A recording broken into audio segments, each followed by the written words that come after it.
జై హింద్ అందరికీ. Welcome to soldier journey. ఈరోజు అనుకోకుండా గార్డ్ డ్యూటీ పడ్డది. మా ఫ్రెండ్కి ఒకరికి ఇంట్లో ఏదో ప్రాబ్లం ఉందంట. ప్రాబ్లం ఏందో తెలియదు, సడన్గా రమ్మని చెప్పినారు. సో అని దించడానికి వెళ్తాను. ఇంటి దగ్గర నుంచి సడన్గా ఇట్లాంటి ఫోన్ వచ్చిందనుకో భయం అయిపోతుంది. సడన్గా రమ్మంటే ఏం జరిగిందో అర్థం కాదు. అలానే మన సార్ వాళ్ళు మనకు చెప్పరు, ఫస్ట్ నువ్వు ఇంటికి వెళ్ళని చెప్తారు. ఇక్కడ ఇంటికి ఫోన్ చేద్దామంటే సిగ్నల్ రావు. చూడాలి ఏమైందో తెలియదు, ఇంకా ఎవరికి తెలియదు. వాడు పోయినాక చెప్తారనుకుంటా మాకు ఏం జరిగిందనేది. ఏం జరుగుతుందని కోరుకుంటాను. టైం ఇప్పుడు 6:30 అవుతుంది.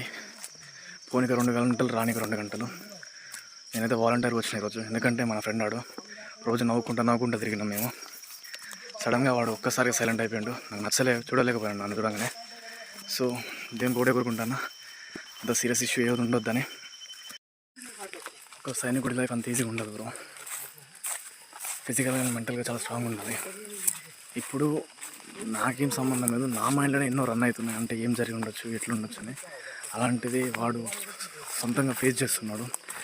వానికి ఎట్లుంటుందో నాకు అర్థమవుతలేదు.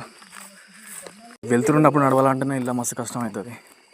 అలాంటిది ఇప్పుడు చీకట్లో నడుస్తాను, తప్పదు, ఏదైనా చేయాలి. ఫైనల్గా వెహికల్ దగ్గరికి అయితే చేరినాం. ఇంకా వాళ్ళకి అప్పచెప్పేస్తాం, వాళ్ళు తీసుకెళ్తారు. ఇక ఏం జరగొద్దని కోరుకుంటాను.